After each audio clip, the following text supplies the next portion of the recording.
So our target price, published target price, which is going to change, is roughly $2,000. The stock is a little below $200. So we're talking about a 10x in our base case, and that's not even our bull case. Cathie, is of course Tesla. It's not performing, and it feels like everybody everywhere is going after Elon Musk all the time. It is your second biggest holding. Are you holding on, and how should investors view Tesla right now? Yes, well, we report our trades every day, and you will see that we have been buying Tesla. There is so much negative psychology in the stock right now around electric vehicles themselves, which we think is misplaced. We think electric vehicles are going to continue to gain share and really take over the market in the next 5 years. EVs, we think, will be the bulk of the market in the next 5 years. So, and then beyond that, robo-taxis are going to change the landscape entirely.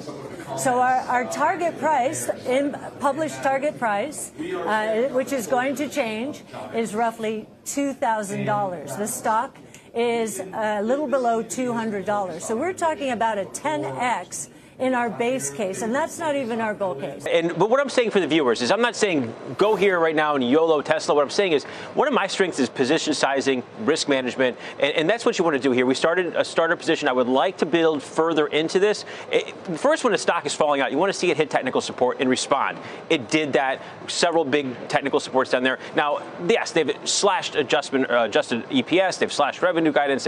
They've cut things down, but that's also brought the pessimism here. And I think the pessimism is already taken hold of this stock. What I'm looking at is the 2026, like I talked about in the last segment, they're slashing the multiple of it is going, 2026 is trading at a 26 multiple. The optimist potential here as AI continues to develop. I want to own this name when I wake up one day and Elon Musk is throwing a slug at it himself and bought more stock. And you think that will happen? I think it's around the corner. I think it's very soon around the corner that Elon would do that. I have no inside information on that. I'm just assuming that he delivered a great earnings call in the sense of delivering the notes, but he didn't have a ton of enthusiasm out of it. What we may be looking to see this stock come down. I'm just going to come back to you. You say he delivered a great earnings call. Those were your direct. Sorry, not great, but he delivered. I'm just saying because that's your direct quote. But Dan Ives, who covers the company and has been as bullish as anybody else, said it was exactly the opposite of what you're suggesting it was. And I agree with Dan Ives. Great was the wrong name. I would say from a fiduciary standpoint, he delivered the earnings call. What I'm highlighting. But what do you mean? He was on the call? He was on the call, yes. And it wasn't. The bar's low. But the bar is low. He did not go out of his way to be enthusiastic about it. Maybe he wants to see the stock lower. And I would imagine that he's been talking about owning a more voting share in there. I think he wants them to give it to him. Yeah, he's not talking about buying more stock. He's talking about give me more votes so I can control this and give me my $55 billion payout. Why are we in court in Delaware? That's on his agenda right now. That is a disappointment, and that aligns with the pessimism that's building here. So I think overall, though, I think at one point we'll wake up one morning and he's been buying stock. But as the pessimism takes hold, it doesn't change the overall story. It changes if you look out the multiple down the road in the next several years, it's going to be significantly lower. No, the market share and price cuts have changed the overall story for some. Right? The loss of market share, particularly in China, the continued price cuts to continue to build revenues. And there's a lot of doubt around EVs right now. A lot of doubt, but a lot of that's getting priced in. I mean, Tesla stock is down by more. All the people there in the background, I think they must understand that, and anybody should understand that you're buying into stocks that can be very volatile. The knives have been out, as you've probably seen, people coming up, Morningstar, et cetera. They've come after you. But I would imagine your message to investors is we are investing in some companies that are going to boom wildly and become 10Xers. And there's other companies that may go away because these are the high-tech AI investments. I would imagine that is got to be a clear message to people watching and the people sitting behind you right there, Cathie. Absolutely. Absolutely. We're saying that if you get on the right side of change, these companies will deliver super exponential growth. What does that mean? It means not only rapid growth sustained, but an acceleration in growth. For example, Tesla is going through a lull right now related to the cycle. But when autonomous taxi networks, platforms kick in, as we think they will within the next 2 years, I will say, then what we're talking about with Tesla is a reacceleration in growth and a huge increase in margins, because robo-taxi platforms are SaaS models, software as a service models. We have a lot of stories like that in our portfolio. Tesla stock is down by more than 25% since the beginning of the year. And so is this a good time to buy Tesla stock? Because all Tesla stock has to do is to go back to where it was 45 days before. And hey, you have a 25% increase on your investment. So the question of the hour is, everyone knows that Tesla stock is a little bit overvalued. And everyone also knows by now that Tesla stock is down 25%. So at what point does Tesla stock become too cheap to ignore? An argument can be made that the shares, which have fallen by almost 26% over the past 1 month, have already reached a point where everyone is starting to observe like, hey, Tesla stock is down 25%. Maybe I should just buy it right now because, hey, like I said before, all Tesla stock has to do is to go back to where it was 45 days before. And yeah, I don't think a lot of people are going to, let this opportunity just slide, because this is a very good opportunity to make 25% in the very beginning of the year. And with any investment that can get you 25% return in no time, there's also some risk associated with it. There's a very decent chance that Tesla stock can maybe go down even 10%, 10 to 15% from here, or it might not go back 25%. So what do you do then? You wait until you find a better opportunity and you move on. Well, it's as easy as that. But since the electric vehicle maker reported its Q4 earnings on Jan 24th, so we're talking about just the past 2 weeks, Tesla stock has given up as much as 17%, falling to a low of $175.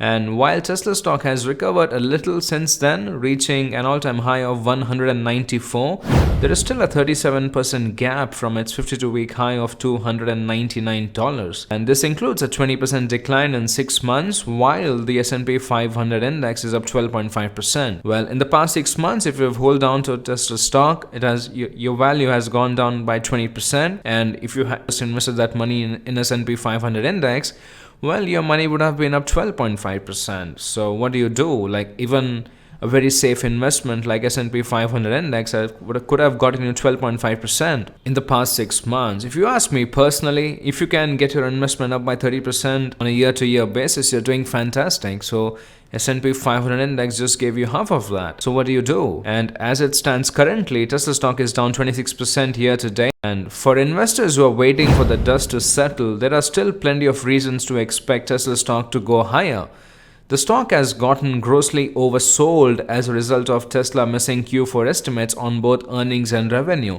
I think it might also have to do something with the fact that Elon Musk said that 2024 is not going to be pretty great year for Tesla as well. I mean, in terms of sales, it might be a very decent year, but not a very great one. And while Wall Street continues to focus on the company's pricing challenges and headwinds related to the demand, this isn't the first time the pundits have proclaimed the death of EV transformation and called into question Tesla's leadership capabilities in the industry. So Tesla has always bounced back in the past, and if Tesla can do that again, and well, hey, you have a return of 25% on your investment. ARK Invest and Cathie Wood still remain pretty bullish on Tesla stock. Tesla is going through a low right now related to the cycle, Cathie Wood said on CNBC, but when autonomous taxi networks platform kicks in, as we think they will within the next couple of years, then we're talking about with Tesla is a re-acceleration in growth and a huge increase in margins. Well, we should also know that Cathie Wood has jumped in and bought the dip in Tesla stock, as she has done time and time always. So we'll see where this goes. Meanwhile, Wedbush Securities' Dan Ives, who believes the bears have it wrong, added more assurance to Tesla stock. We could not disagree more with the ultra-negative Tesla narrative building and forming a black cloud over the stock, Dan Ives wrote to the investors. And while the next few months are clearly a bit cloudy for the Tesla story and overall EV demand, long-term, our view is that by the end of the decade, 20% of autos will be EVs with autonomous and FSD a reality and not a dream or an aspiration. Well, eventually, like 10 years later, 15 years later, everything will be autonomous and full self-driving will be a reality. Like, if you look at back how technology was 20 years before and how it is now, no one could have dreamed of it where technology is at today. So similarly, autonomous full self-driving will be a reality, and when that happens, Tesla will be the one to cash in the biggest, and at that point of time, Tesla stock could maybe even triple from where it is right now. But we don't invest in a period of 10 to 15 years. We're not all Warren Buffett. So yeah, if you're looking for short-term growth, yeah, buying the dip, especially when it is down 25%, seems to be a very good option for me. And inciting Tesla's downbeat earnings report, Dan Ives was unwavering in his support, maintaining his buy equivalent outperform rating with a 12-month price target of 315. Well, if that happens, Tesla stock will go up 50% from now, which would be a great return on investment. Like I said before, anything more than 30% a year is great for me, because I almost double my money in less than 3 years. It is great. And from current levels, Dan Ives' price target assumes potential premium of almost 66%.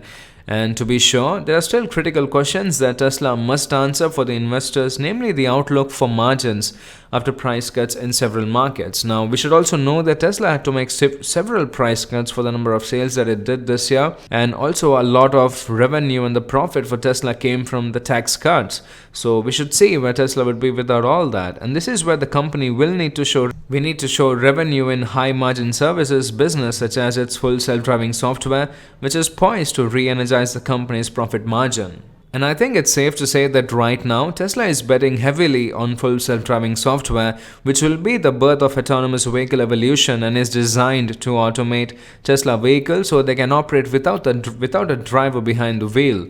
And Tesla's full self-driving software is at level 3 automation, conditional driving automation, which means that a driver should be engaged at all time. And however, once FSD can navigate autonomously, it will not only boost Tesla's profit margins, it will be a profit center for recurring revenues for Tesla throughout the company's ambition for robotaxis. And essentially, while the market is focused on the near-term headwinds revealed in the Q4 earnings report, it was noteworthy that the Tesla's management spent a significant amount of time discussing high-margin services, the company's efforts to monetize its FSD feature by licensing the FSD software to other EV makers can become a lucrative business to re-energize the stock. And essentially, Tesla's current competitors may eventually become the company's partners.